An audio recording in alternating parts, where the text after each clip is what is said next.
Ya. Perkenalkan, nama saya Febriandi, kelas 11 TKRB, siswa SMK N1 Sintang.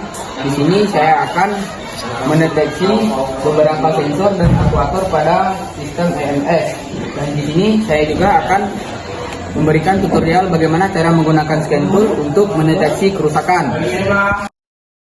Ini adalah alat yang namanya scan tool yang berfungsi untuk mendeteksi kerusakan pada sistem MS, dan juga yang kita perlukan juga adalah manual book tempat kita membaca dan mencari kerusakan yang perlu kita perbaiki. Pertama, saya akan menjelaskan beberapa sensor dan aktuator.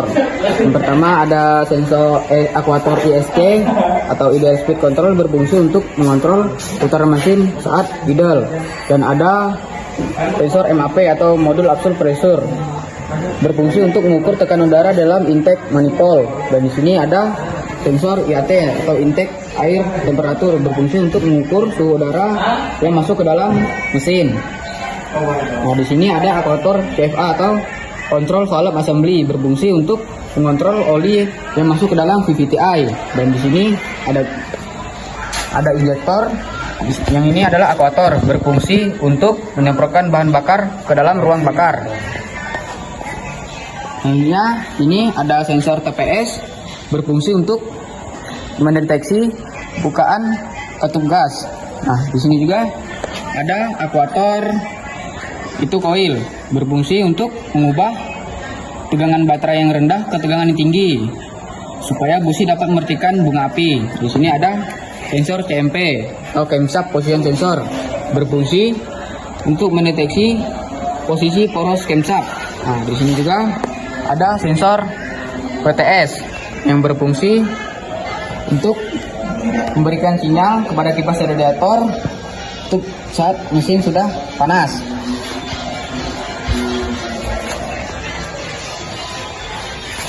Di sini ada sensor oksigen, berfungsi untuk mengukur kadar oksigen dalam gas buang hasil pembakaran. Dan di sini juga ada sensor CKP atau Crankshaft Position Sensor yang berfungsi untuk mendeteksi dan mengukur kecepatan putaran poros camshaft. Nah, yang ini adalah sensor knocking yang berfungsi untuk mendeteksi getaran abnormal akibat ketukan atau engine knocking. Di sini berhubung scan toolnya sedang bermasalah, jadi saya untuk mendeteksikan trouble-nya itu menggunakan aplikasi yang hampir sama seperti scan tool, yaitu Global Touchstream. Nah, di sini kita coba hidupkan mesinnya.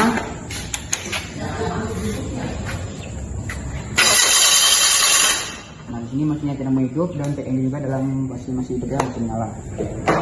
Nah, oke, sekarang kita coba mencari trouble-nya menggunakan aplikasi Global Touchstream ini. Sekarang kita perlu pilih menu Connect to Vehicle.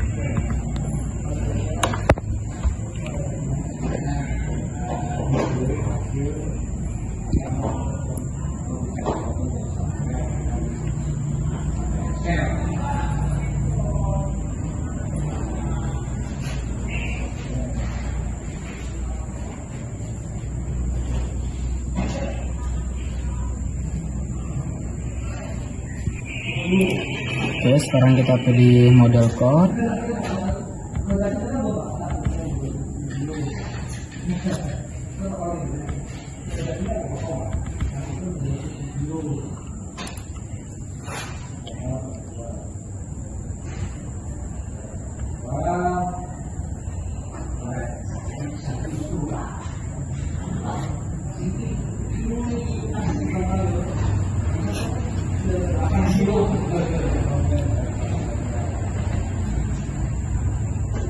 Kita pilih F700 ya.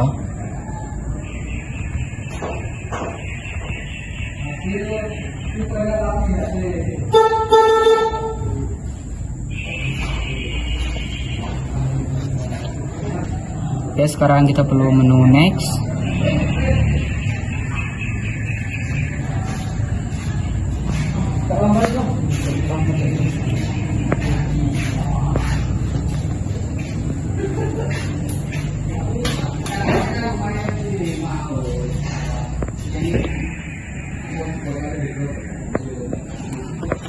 Oke, sekarang kita perlu pilih menu engine. Kita tunggu loading dulu ya.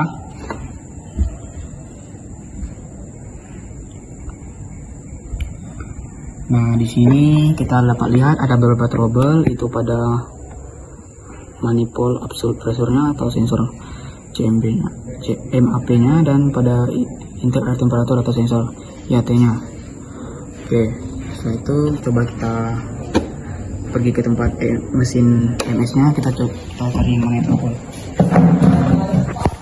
Dan ternyata di sini sensor MAP-nya short ya, atau lepas. Coba kita pasangkan kembali. Dan ternyata masih ada sensor yang masih lepas, itu ada sensor IAT atau inter air temperatur. Kita coba pasangkan. Ini dia sensor TPS nya juga lepas. Oke, kita pasangkan.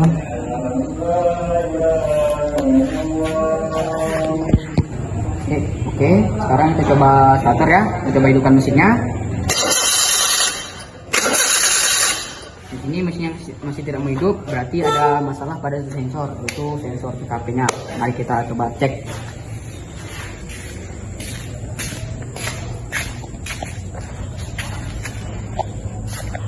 Ternyata di sini sensor CKP-nya lepas ya. Kenapa?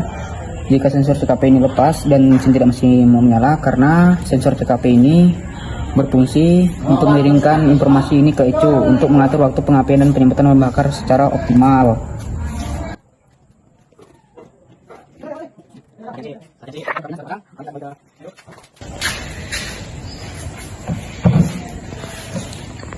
Setelah semua kita rasa aman, jadi kita data clearkan.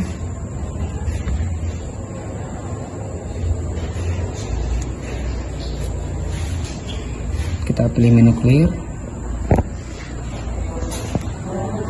tekan OK. Oke, setelah itu kita ke data list.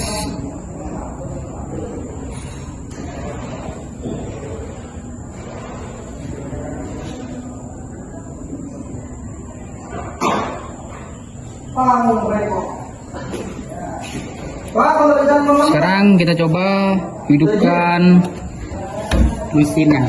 Oke, data listnya kita hidupkan mesinnya.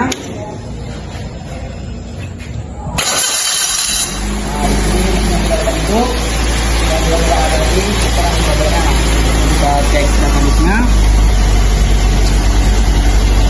Tadi yang trouble itu ada MAP-nya. Di sini kita dapat lihat sensor MAP-nya dalam posisi 27,2 KFA. Dan juga ada tadi yang trouble sensor IAT-nya atau untuk air temperatur. Kita dapat lihat di sini untuk air temperaturnya 40 Celcius.